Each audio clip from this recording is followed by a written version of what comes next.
Hello guys, welcome to another video. दोस्तों, आज मैं एक और स्टोरी को ट्रांसलेट करने जा रहा हूं और हमेशा की तरह मैं इसे हिंदी में ट्रांसलेट करूंगा। तो आपसे गुजारिश है, इस वीडियो को आखिर तक ज़रूर देखिएगा। इस वीडियो में आपको वर्ड बाय वर्ड मीनिंग मिलेंगे और साथ में जो मैं ग्रामर के पोर्शन को भी कवर करूँगा। तो वीडियो शुरू करते हैं। वीडियो का जो टाइटल है वो है द पुअर डिवोटी। पुअर कहते हैं गरीब को, डिवोटी कहते हैं भक्त को। तो इसका क्या मतलब हुआ? द पुअर डिवोटी यानी कि गरीब भक्त। तो ये था हमारा टाइटल। इसको मजीद पढ़ते हैं। Once a poor man lived in a village.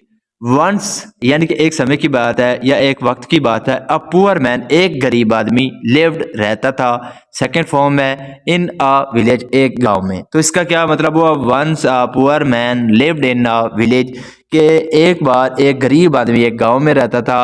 He was so poor that he could barely feed his family once a day. He was so poor, तो वो बहुत गरीब था। पुअर का मतलब होता है गरीब। दैट के ही कुड barely, barely का मतलब होता है मुश्किल से। तो वो मुश्किल से क्या कर सकता था? फीड, खिला सकता था। फीड का मतलब होता है खिलाना।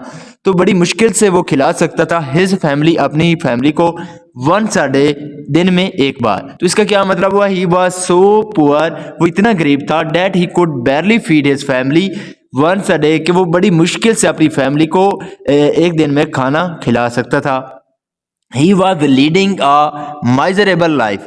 ही वॉज लीडिंग, लीडिंग का मतलब होता है गुजारना। तो वो गुजार रहा था। यहाँ पे वाज के साथ वर्ब की फोर्थ फॉर्म का यूज किया गया है। जब वाज या वर्ब के साथ वर्ब की फोर्थ फॉर्म का यूज किया जाता है तो वो पास्ट कंटिन्यूअस टेंस का वाक्य माना जाता है। तो ही वॉज लीडिंग, वो गुजार रहा था a miserable life. Miserable life का मतलब होता है दुखी जिंदगी। थे बट लेकिन he never complained to God. He never, उसने कभी नहीं किया। कंप्लेंड, कंप्लेन का मतलब होता है यानी कि शिकायत करना। तो उसने कभी शिकायत नहीं की टू गॉड, गॉड से। He was always thankful to God for what he had. He was always thankful, तो वो हमेशा से शुक्रगुजार था टू गॉड, गॉड का, फॉर वट ही हैड, जो उसके पास था। यहाँ पे जो हैड है वो पोजीशन के रूप में इसका यूज किया गया है। जब हम कहते हैं कि किसी के पास कुछ था तो अब हैड का यूज किया जाता है। He was a great devotee, तो वो एक बहुत बड़ा यानी कि भक्त था। He went to temple every day to offer prayer. He went to temple, तो वो जाता था टेम्पल यानी कि मंदिर जाता था, एवरी डे, हर दिन, टू ऑफर प्रेयर, तो वो क्या करने के लिए? प्रेयर को ऑफर करने के लिए वो क्या करता था? मंदिर जाया करता था। He use to go around the temple 7 times. He use to go, वो जाया करता था कहाँ पे? अराउंड द टेम्पल यानी कि मंदिर जाया करता था 7 टाइम्स, 7 बार वो मंदिर जाया करता था। देन ओनली, उसके बाद ही use to go to work, वो काम पर जाया करता था। यहाँ पे जो यूज टू का इस्तेमाल किया गया है जब हम कहते हैं कि पास्ट में कोई आदमी ऐसा काम किया करता था यानी कि उसकी कोई हैबिट थी, रेगुलर वो किया करता था, तो हम तब हम जो है यूज टू का इस्तेमाल करते हैं। तो देन ओनली यानी कि उसके बाद ही use to go to work, उसके बाद ही वो काम पर जाया करता था। वन डे, एक दिन, गॉड फेल्ट सॉरी, तो जो गॉड है उसे क्या हुआ? फेल्ट, फील की सेकंड फॉर्म है फेल्ट, उसे महसूस हुआ, सॉरी यानी कि दुख महसूस हुआ, फॉर द पुअर कंडीशन, तो किसके लिए? एक जो गरीबी जो उसकी हालत थी ऑफ हिज डिवोटी, उसके भक्त की, उस पर उसे क्या आया? रहम आया या दुख हुआ। सो इसलिए he kept a bag full of gold coins for him outside the temple. He kept, keep की सेकंड फॉर्म है केप्ट, तो उसने रखा अ बैग, एक बैग रखा फुल ऑफ गोल्ड क्वीन, जो कि बैग कौन सा था? जो कि फुल था, भरा हुआ था, ऑफ गोल्ड क्वीन, सोने के सिक्कों से, फॉर हिम, उसके लिए, आउटसाइड द टेम्पल, तो टेम्पल यानी कि मंदिर के बाहर उसने क्या किया? गार्ड ने उसके लिए भरा हुआ जो सोने के सिक्के हैं यानी कि उनको एक थैला जो था उसको रखा। ये देखें कि ये थैला पड़ा हुआ है जो कि सोने के सिक्कों का है।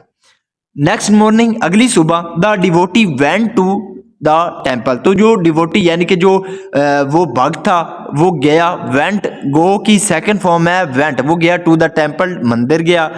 ही went around the temple with his eyes closed and chanting God's name. He went around the temple, तो वो मंदिर गया विद हिज आईज क्लोज, तो अपनी आंखों को बंद करके, क्लोज का मतलब होता है बंद करना, तो अपनी आंखों को बंद करके, एंड चैंटिंग, चैंटिंग का मतलब होता है यानी कि बोलना, तो गॉड्स नेम, तो जो यहाँ पे अपॉस्ट्रॉफी एस का मतलब होता है का के की, तो गॉड का नाम यानी कि उसको बोलते हुए और अपनी आंखों को बंद करते हुए वो मंदिर गया। सो इसलिए he never saw the bag of gold coins, he never saw, उसने कभी नहीं देखा, द बैग यानी कि उस बैग को ऑफ गोल्ड क्वींस, जो कि सोने के सिक्कों का बैग था, उसको उसने कभी नहीं देखा। इसका यहाँ देखिए, seeing this God thought, seeing this ये देखकर गॉड थॉट, तो गॉड ने सोचा, थिंक की सेकंड फॉर्म है थॉट, तो गॉड ने सोचा, no one gets anything before time, यानी कि नो वन गेट्स, किसी को भी कुछ नहीं मिलता, बिफोर टाइम वक्त से पहले, और मोर देन हिज फॉर्चून, और उसकी जो किस्मत है उससे ज़्यादा, यानी कि गॉड ने ये देखकर कहा कि किसी को वक्त से पहले कुछ नहीं मिलता और उसके नसीब से ज़्यादा नहीं मिलता। So this is the video guys, अगर आपको पसंद आई हो तो इस वीडियो को लाइक कर दें, चैनल को सब्सक्राइब कर दें, ताकि इसी तरह की आने वाली वीडियो आते पहुंचती रहे। Have a nice day, good bye.